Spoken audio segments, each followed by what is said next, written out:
reactor is a complex system. Start by removing the coolant cells.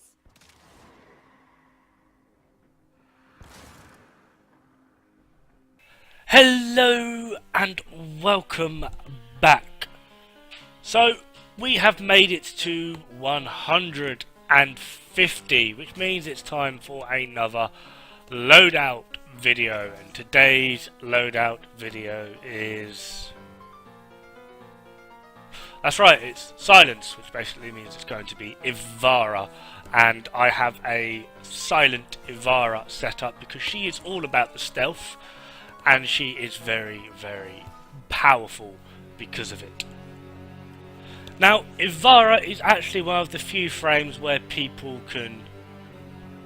I don't want to say cheese it, but yeah, you're cheesing it.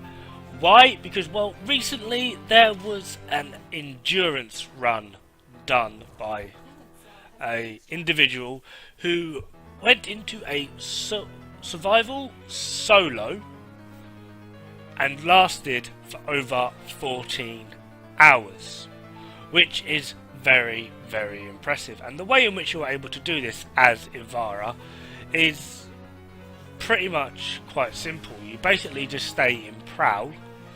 When things get near you, you pickpocket them. Hopefully that will be a bit of life support or some energy, which is helpful.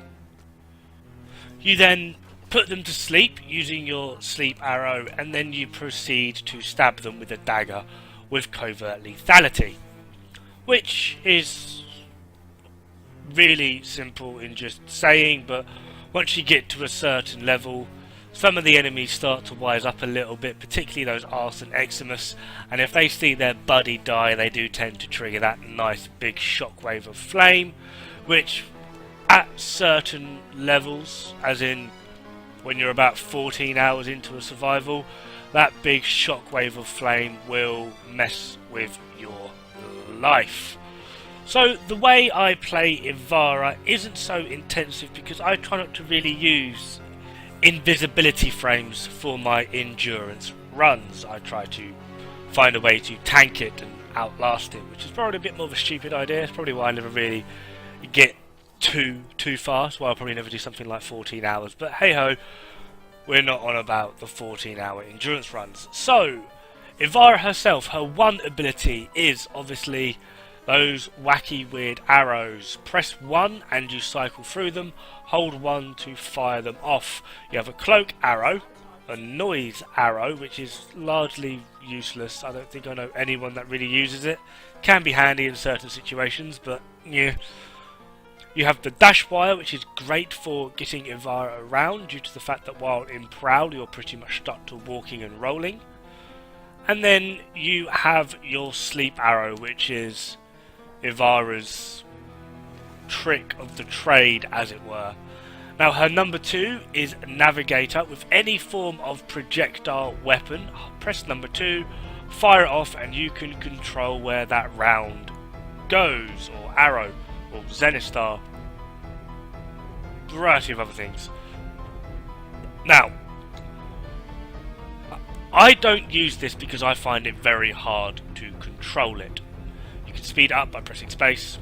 Perhaps if you're one of those hardcore Vault players, you might enjoy doing that. But Navigator is a very powerful ability because it has a massive headshot multiplier. So maybe if you line them up with the headshot beforehand and then just use your 2 just to, I don't know, guide it in, although it's going to guide it in pretty much regardless anyway.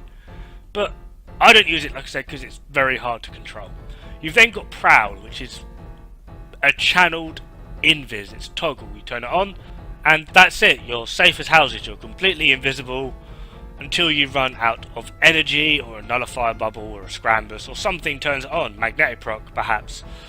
You're pretty much good to go. As you can see, though, some enemies do start to freak out and do some weird and wacky things.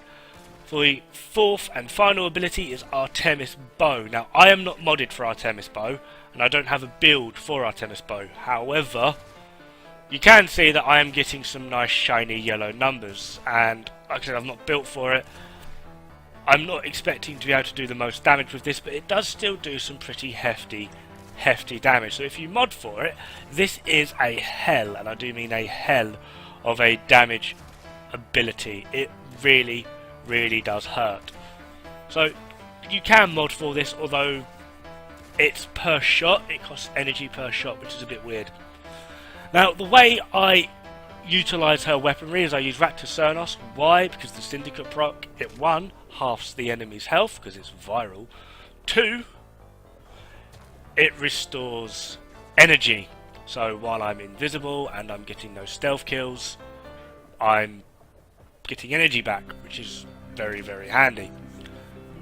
Now for my secondary, I do actually recommend Ratka Ballistica, but I do not like the Ballistica weapons because I'm weird. Or perhaps if there's another secondary you particularly favour, go for that. At the moment I'm using Spira Prime. I quite like the Spira Prime. They only really scale to about level 100, despite the fact that they have amazing, amazing stats. They can go a bit higher, but they take some serious work, and to be honest, I don't really enjoy them. It's just more the fact that they're thrown and they are a silent secondary. And for my melee weapon, of course, it is Raptor Dark Dagger. Now, for your Raptor Dark Dagger, the only thing you will need is covert lethality, because if you don't have covert lethality, you won't kill anything. If you do, well, everything's dead in one hit, because that's what covert lethality does. The other thing I would recommend is the Augment mod for it, again available from Red Veil. Why? Because if you are in your melee mode, as in you have the dagger out, and you are then stabbing things, you can still get the Syndicate proc to yet again give you energy back. Now I've shown it all before, this is a revis on my Ivara build. My arcanes, I do like them, they're very handy, but they're not maxed out yet, so if you have maxed out ones, do feel free to go for that.